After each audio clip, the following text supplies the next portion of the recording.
Hi hello welcome back to my channel. അപ്പോൾ ഇന്ന് നമുക്ക് നല്ല ചോറിൻ്റെയും ചപ്പാത്തിയുടെയും ദോശയുടെയും എന്തിൻ്റെ കൂടെ നമുക്ക് കഴിക്കാൻ വേണ്ടി പറ്റുന്ന നല്ല അടിപൊളി വെണ്ടക്കന്നെ കറി ആയിട്ടാണ് വന്നിട്ടുള്ളത്. നല്ല ടേസ്റ്റിയിട്ട് നമുക്ക് പെട്ടെന്ന് തന്നെ ഉണ്ടാക്കിയെടുക്കാൻ വേണ്ടി പറ്റും കേട്ടോ. അപ്പോൾ ഉണ്ടാക്കാൻ എളുപ്പമാണെങ്കിലും ടേസ്റ്റിൻ്റെ അടിപൊളിയാണ്. അപ്പോൾ എല്ലാവരും ട്രൈ ചെയ്ത് നോക്കണേ. അപ്പോൾ നമുക്ക് വീട്ടിൽ പോകാം. അപ്പം നമുക്ക് ആദ്യം തന്നെ ഒരു പാത്രത്തിലേക്ക് 2 ടീസ്പൂണോളം വെളിച്ചെണ്ണ വെച്ചെടുക്കുക. വെളിച്ചെണ്ണ ചൂടായി വന്നാൽ നമുക്ക് ഇതിലേക്ക് ഒരു 1/4 ടീസ്പൂണോളം കടുക് കൊടുക്കാം. ഇപ്പോൾ ഇതാ വെളിച്ചെണ്ണ ചൂടായി തുടങ്ങിയിട്ടുണ്ട്. ഇതിലേക്ക് നമുക്കൊരു 1/4 ടീസ്പൂണോളം കടുക് ഇട്ടിട്ട് കടുക് നന്നായിട്ട് പൊട്ടി വന്നതിന് ശേഷം നമുക്കിതിലേക്ക് ഇഞ്ചി ഇട്ട് കൊടുക്കാം കേട്ടോ. അപ്പോൾ ഒരു 1/4 ടീസ്പൂണോളം ഇഞ്ചി നമ്മൾ ചെറിയ ചെറിയ പീസാക്കിയിട്ട് കട്ട് ചെയ്ത് വെച്ച് നമുക്കൊരു 1/4 ടീസ്പൂണോളം ഇഞ്ചി ഉണ്ടാവും കേട്ടോ.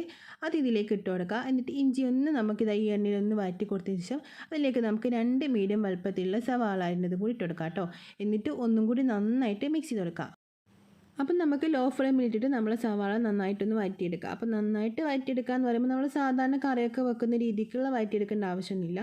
ഒന്ന് കളറൊന്നും മാറി വരുമല്ലോ. ആ ഒരു സമയത്തിന് നമുക്ക് ഇതിലേക്ക് തക്കാളി പച്ചമുളകൊക്കെ ഇട്ട് കൊടുക്കാം കേട്ടോ. ഇപ്പം നമ്മൾ സവാളയൊക്കെ ഏകദേശം ഇതാ വഴന്ന് വന്നിട്ടുണ്ട്.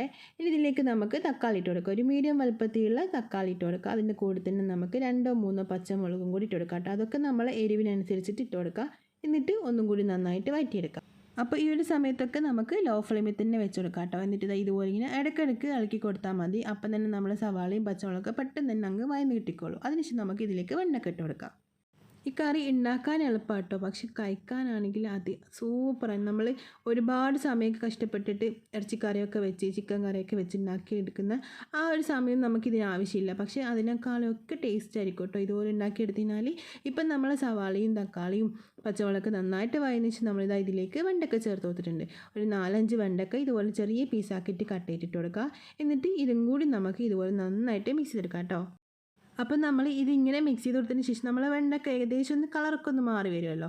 ആ ഒരു സമയമാകുമ്പോൾ നമുക്ക് ഇതിലേക്ക് പൊടികൾ ചേർത്ത് കൊടുക്കാം. ഇപ്പോൾ ഇതാ വെണ്ടക്കൻ്റെ കളറൊക്കെ മാറി തുടങ്ങിയിട്ടുണ്ട്. നമുക്കിനി ഇതിലേക്ക് പൊടികൾ ചേർത്ത് കൊടുക്കാം. 1 ടീസ്പൂണോളം കാശ്മീരി ചില്ലി പൗഡർ ഇട്ട് കൊടുക്കുക. ഒരു 1/4 ടീസ്പൂണോളം മഞ്ഞളും അതിന് കൂടെ തന്നെ ഒരു 1/4 ടീസ്പൂണോളം മല്ലിപ്പൊടിയും കൂടി ഇട്ട് കൊടുക്കാം കേട്ടോ. എന്നിട്ട് ഒന്നും കൂടി നന്നായിട്ട് മിക്സ് ചെയ്ത് കൊടുക്കുക. അപ്പോൾ നിങ്ങൾക്ക് എരിവ് പ്രശ്നമില്ല എന്നാണെന്നുണ്ടെങ്കിൽ നമുക്ക് സാധാ മുളക് പൊടി ഇതിലേക്ക് ചേർത്ത് കൊടുക്കാം കേട്ടോ. അതൊക്കെ നിങ്ങളുടെ ഇഷ്ടത്തിനനുസരിച്ചിട്ട് നിങ്ങൾക്ക് ചേർത്ത് കൊടുക്കാവേ.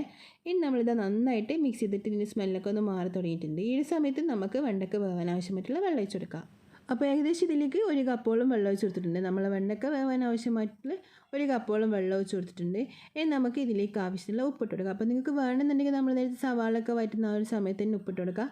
അല്ലാന്നുണ്ടെങ്കിൽ ഈ ഒരു സമയത്താണ് ഇട്ട് കൊടുക്കുക കേട്ടോ. ഇനി നമുക്ക് അടച്ച് വെച്ചിട്ട് നമ്മൾ വെണ്ടയ്ക്ക നന്നായിട്ട് വേവിച്ചെടുക്കാം കേട്ടോ. ഇപ്പോൾ നമ്മൾ വെണ്ടയ്ക്ക ഇത് നന്നായിട്ട് വെന്ത് വന്നിട്ടുണ്ട്. അപ്പോൾ ഏകദേശം ഞാൻ ഒരു 5 മിനിറ്റോളം അടച്ച് വെച്ചിട്ട് വേവിച്ചെടുത്തിട്ടുണ്ട്. ഇനി നമുക്ക് ഇതിലേക്ക് കുറച്ച് കറിവേപ്പില ഇട്ട് കൊടുക്കാം. അല്ലാന്നുണ്ടെങ്കിൽ നിങ്ങൾക്ക് വേണമെന്നുണ്ടെങ്കിൽ കുറച്ച് മല്ലിയില ഇട്ട് കൊടുക്കാം കേട്ടോ. അപ്പോൾ കറിവേപ്പിലയും മല്ലിയിലും രണ്ടും ഇട്ട് കൊടുത്താലും കുഴപ്പമൊന്നുമില്ല. നിങ്ങളുടെ ഇഷ്ടത്തിനനുസരിച്ചിട്ട് നിങ്ങൾക്ക് ചെയ്യാം കേട്ടോ. അപ്പോൾ നിങ്ങൾക്ക് ഇത്ര ലൂസായിട്ടുള്ള കറി വേണ്ടെന്നാണെന്നുണ്ടെങ്കിൽ ഒരു 5 മിനിറ്റും കൂടി നന്നായിട്ടൊന്ന് വേവിച്ചെടുത്താൽ മതി കേട്ടോ. അപ്പം തന്നെ ഇതിൻ്റെ വെള്ളമൊക്കെ വറ്റി നല്ല ഫ്രൈ പോലെ ആയിക്കിട്ടും കേട്ടോ. അപ്പം നമ്മൾ അടിപൊളി റെസിപ്പി ഇവിടെ റെഡി ആയിട്ടുണ്ട്. ചോറിൻ്റെ ചപ്പാത്തിയുടെയൊക്കെ കൂടെ കഴിക്കാൻ വേണ്ടി പറ്റുന്ന നല്ലൊരു റെസിപ്പി കേട്ടോ. അപ്പോൾ എല്ലാം ട്രൈ ചെയ്ത് നോക്കുക. ഇഷ്ടമായി ലൈക്ക് ചെയ്യാനും സബ്സ്ക്രൈബ് ചെയ്യാനും ഷെയർ ചെയ്യാനും കമൻറ്റ് ചെയ്യാനും ഒന്നും മറക്കരുതേ. അപ്പം നമുക്ക് മറ്റൊരു പിന്നെ കാണാം. Bye, thank U.